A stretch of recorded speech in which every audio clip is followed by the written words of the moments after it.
और मैं election commission की अपॉइंटमेंट का ही एग्जांपल देके बताता हूँ। एक सिस्टम ये है जिसमें सत्ता पक्ष का एक व्यक्ति होगा, विपक्ष का एक व्यक्ति होगा और एक चीफ जस्टिस होगा जिसको शायद थोड़ा बहुत न्यूट्रल मान सकते हैं। एक ऐसा सिस्टम है। और दूसरा ऐसा सिस्टम है कि 2 व्यक्ति सत्ता पक्ष के होंगे और एक विपक्ष का होगा। तो अगर अमित शाह जी और मोदी जी चुनने वाले हों और हमारे चीफ जस्टिस और नंबर 2 और 3 चुनने वाले हों, एक तरफ दोनों में से एक तरफ अमित शाह जी हों, मोदी जी हों और राहुल गांधी जी हों, एक तरफ ये जज चुनने का सिस्टम हो और दूसरी तरफ हो मोदी जी, राहुल गांधी जी और चीफ जस्टिस साहब, तो आप किसको चुनेंगे ये बता दीजिए मुझे। तो इसीलिए ये lesser of the two evils है। मतलब ये नहीं कि ये सिस्टम अच्छा है। तो अभी तक गुमराह कर रहे थे आप लोगों को। नहीं, मैंने कभी नहीं बोला है कोलिजन सिस्टम के खिलाफ। आप इसको मेरी सारी स्टेटमेंट्स बता दें। मैंने हमेशा ये बोला है कोलिजन सिस्टम बुरा है, लेकिन जो दूसरा सिस्टम इसके सामने पेश किया जा रहा है वो उससे भी ज्यादा बुरा है। सिस्टम को बेहतर करने की जरूरत है। सबसे पहला काम ये होना चाहिए, हायर जुडिशरी में 100% रिजर्वेशन होनी चाहिए। तो एक ही परिवार जज बनता रहे। 100% रिजर्वेशन होनी चाहिए, मेरा प्रपोजल है। और एक जनरेशन का एक अगर कोई बन जाए तो कम से कम 5 जनरेशन तक उसका कोई नहीं बनना चाहिए, तब बैलेंस आता है। नहीं तो नेपोटिज्म होगा ही होगा, ह्यूमन नेचर है।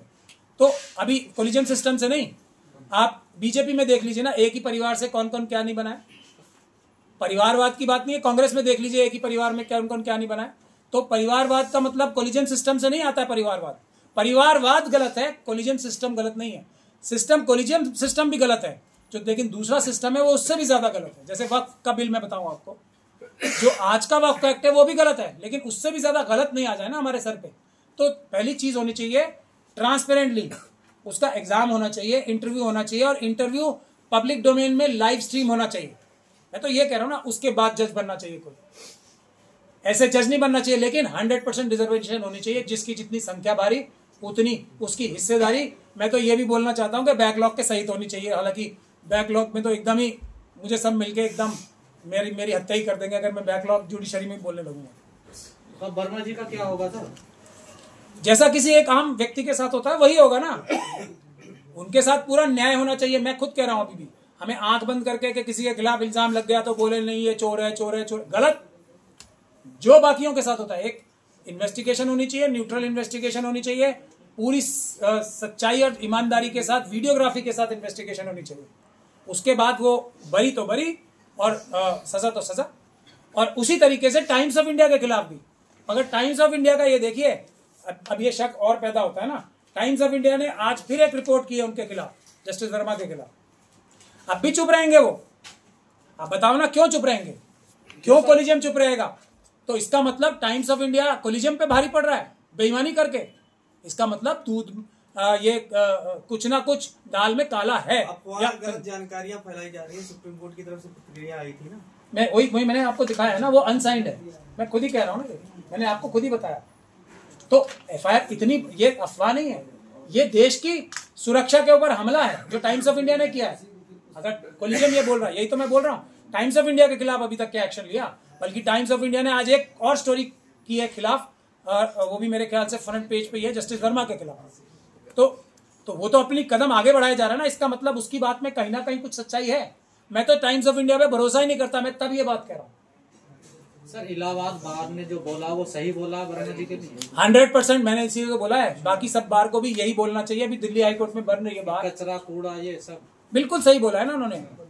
वो इस प्रिजम्पशन पे बोला है कि यदि तुम ये समझते हो कि ये दिल्ली हाईकोर्ट के लिए ठीक नहीं है, तो हमारे पास क्या ऐसे व्यक्तियों को भेजोगे जो आपके दिल्ली हाईकोर्ट के लिए ठीक नहीं है, हमारे लिए ठीक है?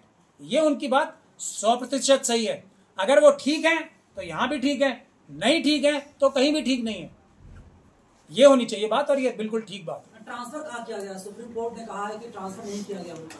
वो तो प्रपोजल पे, देखिए जब हमारी गर्दन कट जाए, इसीलिए तो मैं और सलाम कर रहा हूँ इलाहाबाद हाईकोर्ट को।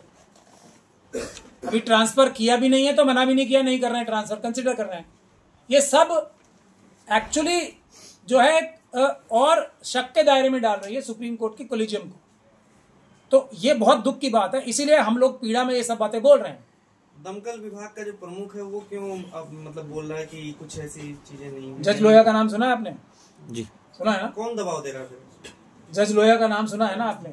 अब जिसको, अब ये देखिए, एक तो ये एक स्थिति आ गई है, सब लोग इस पे गिद्ध की तरह टूट पड़ेंगे कि मैं इसमें से क्या नोच लूं और मैं इसमें से क्या नोच लूं।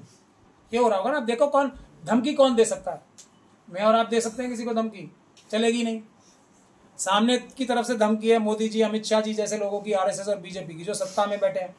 इस तरफ से बेचारे छोटी छोटी धमकी जाएगी भी तो बड़ी धमकी के सामने एकदम क्रश हो जाएगी। धमकी इस वक्त सिर्फ एक ही पक्ष दे सकता है, वो है आरएसएस और बीजेपी का। देश में किसी को भी और कोई धमकी दे ही नहीं सकता। ये बात सच्चाई है, इसमें कोई डिस्कशन की बात ही नहीं होनी चाहिए।